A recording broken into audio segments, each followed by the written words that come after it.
Hey, what's up, metal and heavy music fans? It's Flight of Icarus again with MetalTrenches.com, and today I'm going to rank the discography of black metal legends Gorgoroth.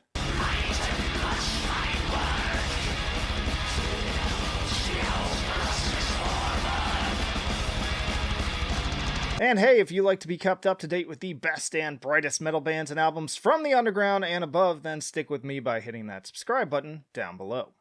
Alright, y'all, let's get into it. I've been getting a lot more requests to cover black metal bands, and so here you go.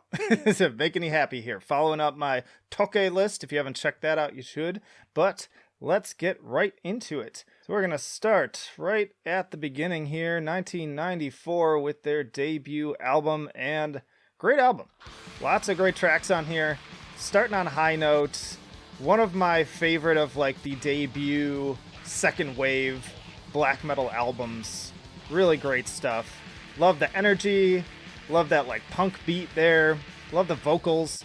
This has Hat, or Hut, however you pronounce his name, on vocals. The only album to have him on the entire album doing vocals, to my understanding. Droma Om Dod has this nice kind of like drony riff too. Just very evil sounding, aggressive stuff. And that's what I like with Gorgoroth. Like, just straight for the throat kind of stuff. Really ugly. The last three tracks are really solid too. Just, yeah, lots of great riffs. Solid atmosphere. Drums sound really good. I'll have more to say on the drums in a couple albums here. But yeah, this is a really good album. And in fact, it's among my favorites. And so I'm going to put it at A tier and go straight into Antichrist. Now, I felt like I should also show this, because there's going to be a lot of lineup changes throughout the course of this discography, and just looking at this list of names was just like, holy crap. Like, just seeing it in front of me, like, I knew there were a lot of lineup changes, but just putting it into perspective like that and seeing the changes over time was really interesting, with the only running member the entire time being Infernus. But that said, yeah, this album is partially still Hot on vocals, and then also you get Pest making his first appearance. And yeah, this is a pretty good album too. Continues on with a lot of what we heard on Pentagram. Notice the guitar sound is a little different. Obviously, some of the vocals are a little different because we've got some Pest coming in here. We got the namesake track on this album. Still more like aggressive stuff, but I don't like it quite as much as Pentagram.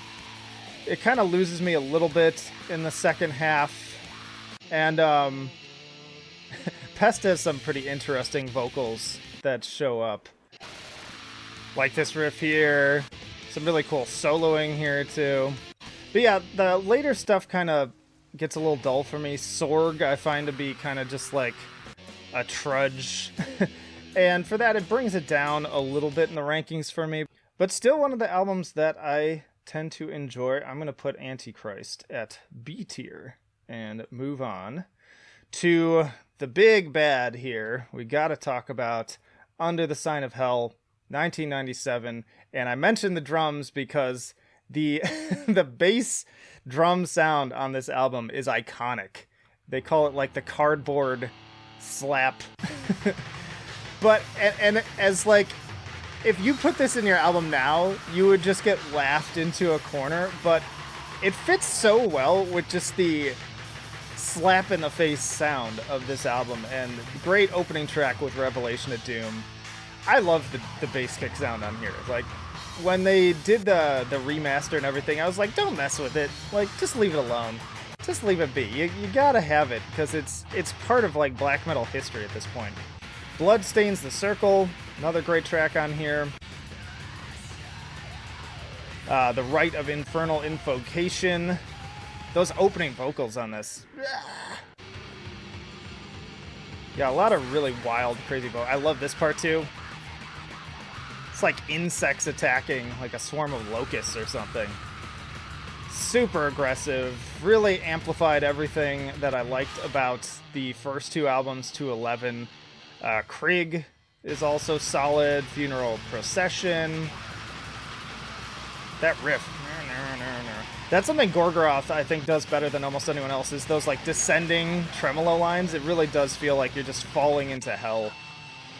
So, yeah, I mean, this album is, it's a watershed moment for black metal. Absolutely. Like, definitely in probably the top 10 black metal records of all time, and in terms of importance, at least. And so, for that reason, gotta put this one at S tier. It definitely deserves its due. All right, now we're moving into territory of albums that I don't actually have, and unfortunately don't have, like, they're not on Bandcamp for me to play snippets from them, but we're talking about 1998 with Destroyer, and this album, in my opinion, kind of a mess. The lineup changes, like, almost every song, almost.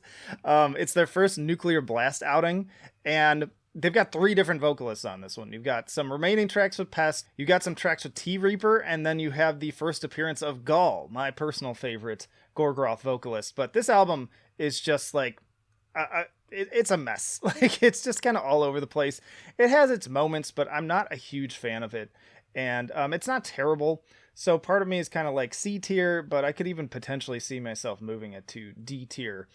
And kind of just leave it at that for that one. Because I want to keep moving along here to Incipit Satan, which is an album that I do actually love quite a bit. I don't have the full album on here, as you can see, but I've got some snippets to share with you. Incipit Satan, the title track, one of their best tracks. And this is where they're moving into that 2000s era black metal sound, where the production's a little bit more modernized. A little bit clearer, but still raw, still aggressive, still just like dank and ugly and miserable, and I love it. I love this era. Yeah, Incipit Satan is an excellent track, and then Unchain My Heart too is just a absolute classic. I love that build up of the like harpsichord intro, and then this explosion of guitars and vicious, ugly stuff. Gaul era Gorgoroth is best era Gorgoroth, if you ask me. I think he's the best vocalist that they've had, best fit for their sounds, and the songwriting was just the strongest when he was there, if you ask me.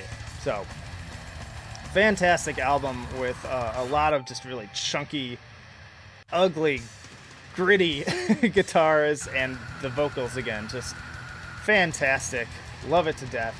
Gotta give Incipit Satan an A, for sure. Moving on from there, we have Twilight of the Idols, another album I don't have, probably should, because this is a really solid album too. A lot of great moments on here too, especially again from Gaul. The whole lineup kind of bringing it. It's not as standout as some of my other favorite Gaul albums, and so I'm just going to go ahead and put this one at B tier and feel pretty good about that. And then we got to move into the other real heavy hitter that, you know, you can't finish talking about Gorgoroth without talking about 2006's Ad Majorem Sathanas Gloriam. Holy cow. If you did like a best of Gorgoroth compilation, I feel like half of it would just be this album. The riffs on here, they're just like swirling hellfires. Like, listen to that. And then the chugs with the blast beats, which are just relentless.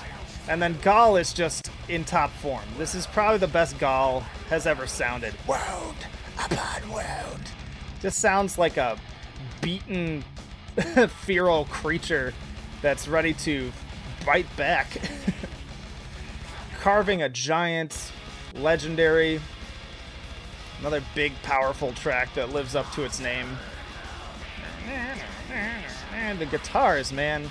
So this album is just so consistent. Probably their most consistent album, most powerful album. This big build here with the just plotting 4/4 beats. Godseed, also excellent. I love this riff. Every time I hear it, I'm just like, ugh, yeah, I gotta do the invisible orange for sure. That'll definitely be the thumbnail. Drums are spectacular, just all around. This album's fantastic. Yeah, Prosperity and Beauty, great closing track too. Everything about this album is just stunning, start to finish. Even the more kind of slower plotting moments, like Sign of an Open Eye, it's very like hypnotic. It's the perfect balance of aggression and atmosphere, because sometimes I feel like you can go too far in either direction and kind of lose the plot, but not in this case. Like, this is the perfect Gorgoroth album, the perfect black metal album, and it is my favorite Gorgoroth album, easily. Top, even better than Under the Sign of Hell, but they both belong at S tier.